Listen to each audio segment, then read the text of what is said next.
kauling ngayon mga kauling. Pupunta tayo ngayon sa bukid mga kauling kasi may kukunin tayo yung saging.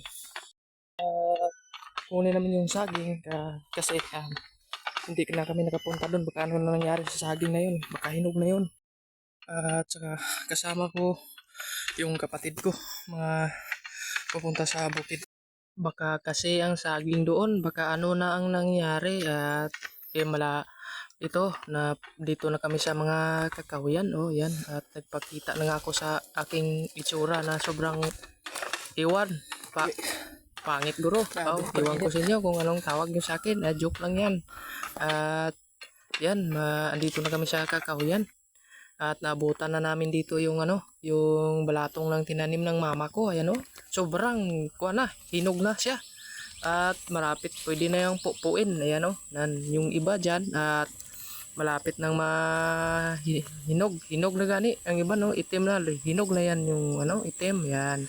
Sa yun yung pinaghirapan ng mama ko na nung ting-init pa, tapos tinanim na niya nung pag-ulan, saka nabuhay na. Ayun, pwede na rin niyang harbisin pag pag nahinog na yan. O ayan o, may hilaw na. May hilaw na. Ayun, namali pa ako. Hilaw, may hinog, may laya na pala. Laya. Ayan, kulay itim na yan. Laya na yan. At pwede na nating kainin yan at malapit na kainin naman noon. Hindi yung kakainin. Lulutuin pa yan bago kakainin. Yan. Yung mga may bulak. Marami pang bulak. So makapupo pa kami dyan ng mga 4 na busy siguro. Kaya may unahin naman yung yung laya. Siyempre unahin ng laya, di ba? Kaya ulahin mo yung hilaw. Hindi naman magluto. Kaya hilaw pa man. Dapat unahin yung laya. Yan. At sobrang dami ng tinanim dyan, produto lang yan. Saka yung kapatid ko, tumutulong din sa tingin-tingin. Pero hanggang tingin lang siya. Iwan ko kung ano tinignan. Hindi naman uyab yan eh. Akala ko nga may tinignan siya uyab. Wala palang uyab dito sa bukid. Noy? Wala daw. Wala daw uyab, sabi niya. At saka yan pa, makunti lang yan. At pupunta na tayo sa bahay natin na sobrang ganda. Maganda talaga kasi hindi man natumba yan ang pagbagyong ulit.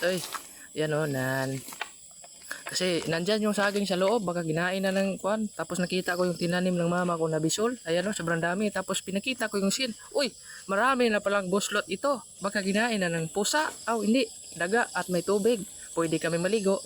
Pero sa ulan yan. Pero masarap inumin yan. Inumin nga natin. Wag na, baka mas sira yung tiyan natin kasi maraming kiti-kiti. Kiti-kiti. Tapos may sili. Tapos may bulak. Tapos may saging. Ayun, si Nonoy, kinuha na. Sige Noy, kunin mo Noy. Yung iba nabulok na ata, nalata ba? Yan. Tapos kinuha ng Nonoy, tapos may isa pa, meron pang tinapon pa. Galit ata to. Galit ka ba Noy? Hindi daw sabi niya. Hindi naman daw siya galit kasi suko lang. Suko. Ayan. Tapos nunaog na siya. Nakita na natin yung ating lutuan. Ngaw. Ayan, luba, sira, buwasag. Kuha na. Ayan. Tapos, pinakita natin pertahan natin, agoy, buslot na din.